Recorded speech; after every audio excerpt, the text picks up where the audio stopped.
Since Legends are moving to online exclusives, does this mean there'll be limited editions? And if they are limited numbers, could you say around what number that is? Or Well, we don't. One of the things we want to do by putting them on Matty is to get a handle on really, how big the market is for this stuff. I think initially we're going to take a stab at a production number, and we're going to offer them all up. And now, based on what we sell on that first one or that second one, and then we're going to get a feel for how many it is. If it's five, it might be 5,000 pieces. It could be 10. If we sell the 5,000 out very, very quickly, the next one we might do 7,500 on.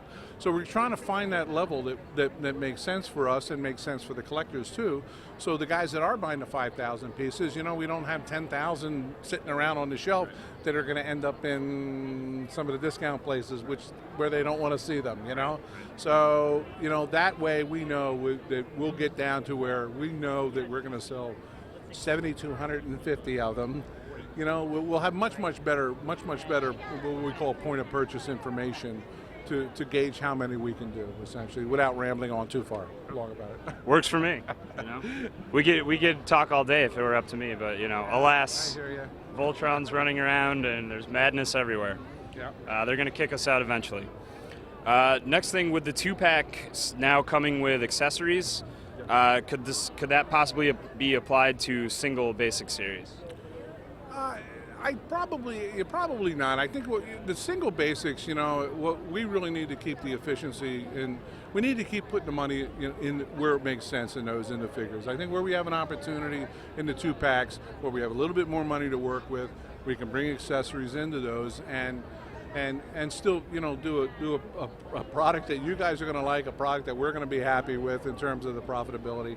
And the singles I think that we're going to keep, they're going to keep those basic, so we can put as much money as we can into that $10 figure or that $11 figure or wherever they happen to be at your local store. But that's our basic figure, and we want to put as many deco hits on those as we can, for example. Perfect. Sounds good to me. Last one, we mentioned the gobbledygooker before. Is it going to be released? People really seem to be reacting strongly to it at this point. You know what? We're still talking about it. I think a lot will have to do with how the first couple of releases go in our new strategy. And as we get more confident in that, I think we'll go to some more, items like that. We know you guys are asking for that kind of stuff. We just really have to find out at what level some of the, and I hate to use the word, because every time I use the word like obscure, it comes back at me. But, some of the guys that are a little bit, let's say older characters, or characters that appeal to maybe an older age range of people, we have to really work into those a little bit slower so we don't make any major mistakes on this. So we're going to approach it slow.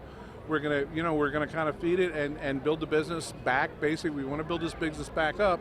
And, we get to the point where we feel comfortable, we'll throw it in there. Yeah, absolutely. Yeah. Any chance at signing Pete Rose and having a official scan underneath?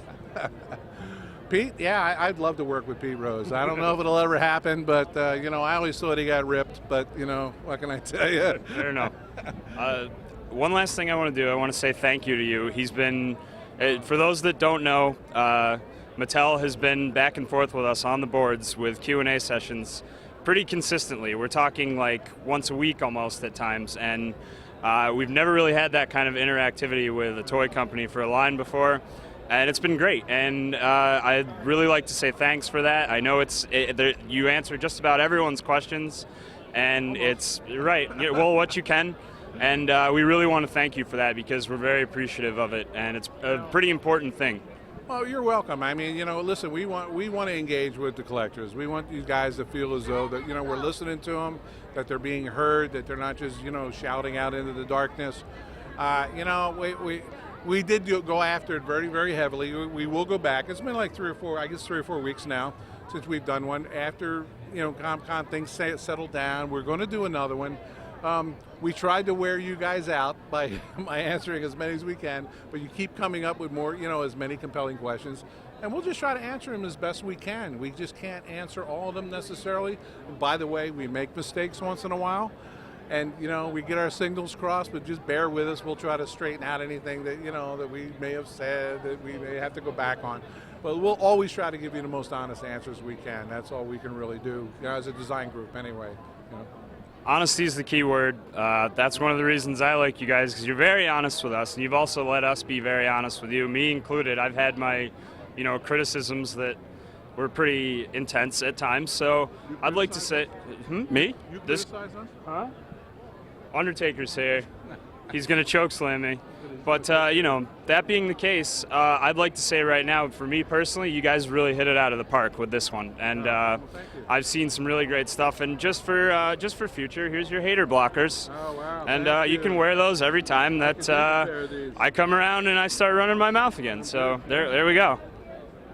So I'm good now, right? Boss Bill, everybody. I'm untouchable now. Mattel WWE design team. Bill, thanks a lot. Thank you. Appreciate man. it. It's been cool.